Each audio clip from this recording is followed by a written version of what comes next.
रचित शरीर, ये 5 तत्वों से हमारी आपकी शरीर बनी है। यही जब सुखदेव, अभी आप कथा आगे सुनेंगे, जब राजा परीक्षित के समक्ष जैसे सुखदेव जी महाराज आते हैं और वो एक ही प्रश्न करते हैं, महाराज कि 7 दिन में मरने वाले तो व्यक्ति को क्या करना चाहिए। महाराज सुखदेव जी कहते हैं, एक क्षण भी जरा नहीं देर लगाई, कहते हैं कि उन्होंने एक सुंदर बालुका की रेत पे गंगा जी के तट पे सुंदर व्यास आसन बनाया। व्यास आसन बनाने के बाद सुंदर सुखदेव जी को विराजमान किया। विराजमान करने के बाद राजा परीक्षित सामने बैठे, कथा शुरू कर दी और पूछते, महाराज ये बताओ, आखिर 7 दिन में मरने वाले को करे क्या उपाय। और फिर ये जो मन जो है चंचल है, आखिर इसको बस में किया जाए तो कैसे किया जाए। सुखदेव जी कहते हैं, ये प्रश्न अपने लिए नहीं किया है, ये पूरे समाज के लिए, एक के लिए नहीं, पूरी समाज के लिए ये प्रश्न है। इसलिए आपने बहुत उत्तम प्रश्न किया है। क्यों? क्योंकि सतयुग में लोगों की जो उम्र होती थी 1 लाख वर्ष की होती थी। सतयुग के बाद त्रेता आ गई, त्रेता में महाराज 10,000 वर्ष हो गया। उसके बाद महाराज द्वापर आ गया, द्वापर में से 10,000 में से 1 शून्य और कम, और उसके बाद कलयुग आया। कलयुग में महाराज 1 शून्य और हटा दो, कितना बचा? 10,000 में से 1 शून्य हटाओ, कितना बचेगा? 1000। 1000 में से अगर 1 शून्य हटा दोगे तो कितना बचेगा? 100। कलयुग में लोगों की आयु मात्र 100 वर्ष की रह गई, लेकिन आजकल 100 वर्ष बहुत कम ही लोग जी पाते हैं। अरे वृद्ध लोगों का तो चलो निश्चित है कि ये किसी प्रकार से बेड में बैठे हुए, घर में माला जपते हुए, भगवान का गुरु नानक देव की वाणी सुनते हुए ये किसी न किसी प्रकार से सुरक्षित है। लेकिन आज की युवा पीढ़ी जो है, कुछ नहीं भरोसा है कि सुबह निकले हैं, शाम को घर वापस आ जाए। क्यों? क्योंकि आज लोगों के अंदर इतनी जल्दबाजी है, और जब इतनी जल्दबाजी है महाराज, तो फिर कुछ कहा नहीं जा सकता। सुबह का निकला हुआ व्यक्ति रात में घर आ जाए, वही सबसे बड़ा समझो उसका उम्र है। आए दिन कहीं ना कहीं टीवी या न्यूज या पेपर में मिलता है कि आज फला जगह रोड पे जाते हुए 2 व्यक्ति का एक्सीडेंट हो गया। तो जल्दबाजी। कलयुग में 100 वर्ष का आदमी आपको अकारण कहीं गिने चुने में से 2 से 4 या 5 दिखते हैं, नहीं तो 50 से 70, 80 के अंदर ही लोगों का आवागमन सुनिश्चित है।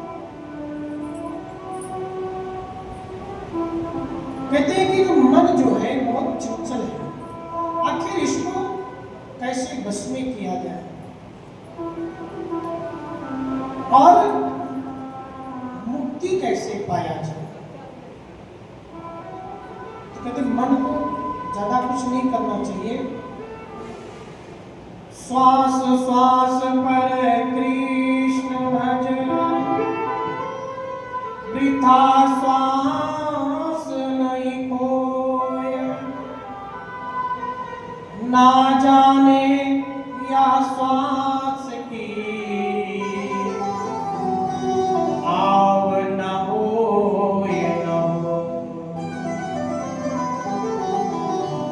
ये जो हम और आप श्वास ले रहे हैं, हमें आपको पता है कि जो एक बार श्वास लिए दूसरा फिर ले पाएंगे या नहीं ले पाएंगे, नहीं पता है। श्वास श्वास पर कृष्ण भजे, वृथा श्वास नहीं कोई। महाराज आप एक चीज का अनुभव करो, भगवान ने अगर हमें ये श्वास जो दिया है ना, उसका भी गिनती करके दिया कि एक दिन में कितना श्वास आपको लेना है। और इस चीज को यदि हम गलत चीज में उपयोग करेंगे तो किसका हानि होगा? हमारा ही होगा, ना कि वहां किसी और का होगा। जितना समय मिले आपको, 24 घंटे में आप 12 घंटे काम करिए, 5 घंटे अपने परिवार को दे दीजिए, बचा कितना? 9 घंटे। 5 घंटे और अपना कहीं निकाल दीजिए, अपना घूमने टहलने में।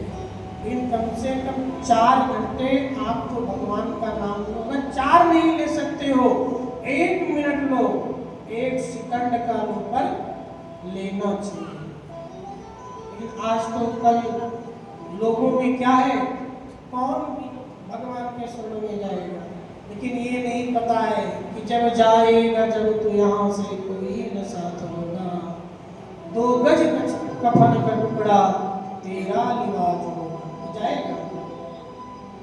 कुछ जा सकता है क्या किसी के साथ? हमारे आपके साथ ये कुछ जा सकता है तो ये जो सुंदर कपड़े पहने ना, ये भी तुरवा लिए जाते हैं महाराज, ये भी नहीं जाते हैं।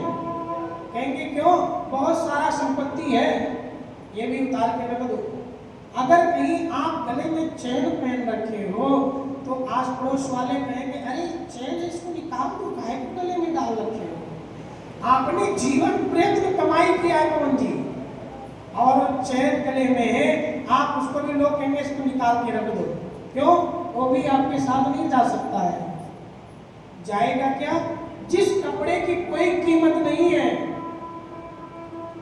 जिस कपड़े की कोई कीमत नहीं है, जीते थे जो लोग कपड़े बदल बदल के, जाएंगे एक दिन कंधे बदल बदल के, जाएंगे एक दिन वो कंधे बदल बदल के। कपड़े नहीं उनके साथ, आज मैं बढ़िया हल्का क्रीम कलर का डाला हूं, कल बढ़िया व्हाइट रहेगा, परसों येलो रहेगा, कुछ नहीं जाएगा। बस वही 3 से 4 मीटर कफन आया, वो भी किसी काम का नहीं है। उसको किसी प्रकार से अगर उस कपड़े को 1 घंटे हाथ में बांध दिया जाए, हाथ में आपके छाले पड़ने लगेंगे। सोच लो कितना सुंदर कपड़ा है, और जब व्यक्ति मर जाता है तो वही कपड़े उसके शरीर में बांधे जाते हैं। जितना कमाया हुआ धन दौलत सब बड़ा कपड़ा यही है। जो बच्चे हैं वो भी क्या करते हैं, पिताजी ने बहुत हमें कपड़े बदलवाए, एक से शॉपिंग कराई, लेकिन जब अंतिम समय है तो एक कंधे पर बेटा भी लेकर नहीं जा सकता। क्यों? क्यों? उसको भार लगने लगता है आज इस पिता का शौक। थोड़ी दूर जाके रख देगा, फिर इस कंधे पे रखेगा, फिर थोड़ी दूर जाएगा, फिर इस कंधे पे रखेगा, बदल बदल के लिए जाएगा। तो कहते हैं फिर करना क्या चाहिए? बाबा जी अपने मानस में लिखते हैं, कर से कर्म करो विदना, कर से कर्म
सेवा करनी चाहिए। कर से कर्म करो विधि नाना, विधि मतलब मतलब अनेक प्रकार के नाना मतलब सेवा सत्कार जैसा करना है करिए। मन राखो जहाँ कृपा निधाना, सब करते हुए मन में जरा भी अभिमान नहीं आना चाहिए। क्या ये मैंने किया है, ये होना चाहिए, ये मैंने नहीं किया है, ये गोविंद ने किया है। और जो कुछ हो रहा है सब भगवान के चरणों में निवेदित करो। अगर आज हम किसी गरीब का मदद किए हैं जो निर्धन है, कुछ नहीं है, अगर आपके एक टाइम का भोजन देने से आज परिवार बैठ के भोजन कर सकता है, समझो ये मैं नहीं किया हूं, ये भगवान ने मेरे से कराया है। क्योंकि कलयुग में भगवान प्रत्यक्ष नहीं आ सकते, भगवान यहाँ माध्यम बनाते हैं। किसको? हम आप। कलयुग में जो है विशेष प्रधान जो है, कलयुग में भी बड़ा सुंदर वर्णन करते हैं बाबा गोस्वामी तुलसीदास जी कि कलयुग केवल नाम आधारा, कलयुग केवल नाम आधारा, कलयुग केवल नाम आधारा, कलयुग केवल नाम आधारा, सुमिर सुमिर उतराई पारा, ओ सुमिर सुमिर उतराई पारा, सुमिर सुमिर उतराई पारा। कलयुग में क्या है? कलयुग केवल नाम आधारा। कलयुग में यदि कोई आधार है, कोई मार्ग है, तो नाम है, नाम आधारा। सुमिर सुमिर नर उतरे पारा। जिस प्रकार से एक सरोवर नदी को पार करना होता है तो उसमें नौका की जरूरत होती कि नहीं होती है? वैसे ये पंच भौतिक शरीर में कलयुग में हम रह करके एक नाम रूपी नौका चाहिए। क्या? नाम रूपी नौका चाहिए, और उस नाम रूपी नौका में बैठ करके उस पार जाना चाहिए। आज जो ही राजा परीक्षित ने ऐसा प्रश्न किया, सुखदेव जी कहते हैं यदि मन को जीतना है, मन को एक स्थान पे करना है, तो पहले जीता सनो जीता संगो, जीता सनो जीता श्वासो जित संगो जितेन्द्रिया, स्थले भगवतो रूपम मनासाभ्यो। अगर जीतना है तो पहले श्वास को जीता, श्वासों, और जित संको जितेंद्रिया, श्वास जिससे प्राणायाम करते हैं ना, अनुलोम विलोम करते हैं। अगर ज्यादा दिन व्यक्ति को कोई प्रकार से बीमारी से बचना हो तो पहले बचपन से अभ्यास डालो, क्या? प्राणायाम करने का।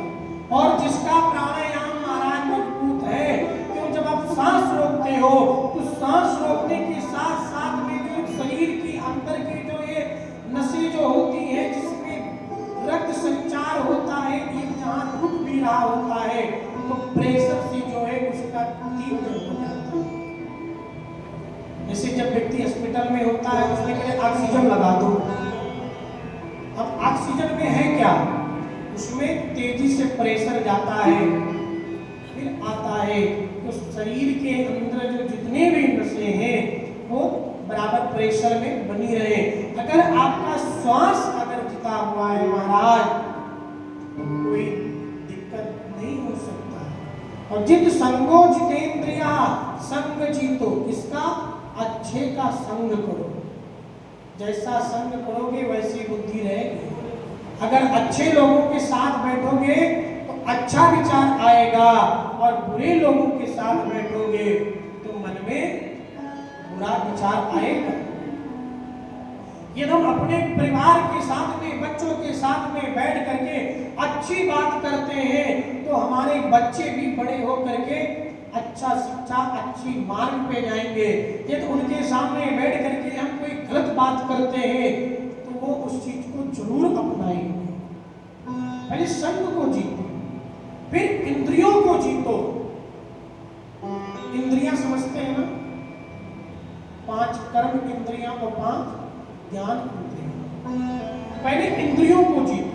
इंद्रियों को जीतने का मतलब है अगर आपके सामने कितनों सारा धन वैभव आ जाए, कितनों एक से एक सुंदर अप्सरा क्यों ना आ जाए, लेकिन आपका मन जो है कभी विचलित नहीं होना चाहिए। आपके अंदर लालच नहीं आनी चाहिए कि ये चीज हमें प्राप्त करनी है। और कहते हैं जब ये सब आपका नियम रहेगा तो प्रातः कालीन जो है सुबह उठने का नियम बनाओ। और कहते हैं सुबह उठने का नियम के साथ साथ में जो है भगवान का भी स्मरण, जब भी आप सो करके उठो, आपने बेड से उठो तो तत्काल पृथ्वी पे पैर नहीं रखना चाहिए, भूमि पर। पहले उठो, उठने के बाद 2-1 मिनट बैठ जाओ। बैठने के बाद अपनी दोनों हथेली को खूब ऐसे देखो सामने, और यदि आपको कुछ नहीं आता है तो भगवान राम कृष्ण का ध्यान करो कि भगवान ने कितना सुंदर हमें ये कर दिया। इसमें भगवान का साक्षात दर्शन करना चाहिए। और वैसे तो बड़ा सुंदर श्लोक है, लक्ष्मी कर्मध्ये सरस्वती करमूले स्थितो ब्रह्मा प्रभाते दर्शन। लेकिन आजकल तो कुछ अलग होता है। प्राग्रे वस्ते लक्ष्मी करमध्ये सरस्वती तक तो ठीक है, करमूले स्थितो ब्रह्मा, हाथ के मूल भाग में जो है ब्रह्मा जी का वास है। और पर भाते कर दर्शनम, अब बंद हो गया, हाथ का दर्शन नहीं होता। पर भाते कप दर्शनम, कप मतलब बेड नीचे, ये बिस्तर पे या बढ़िया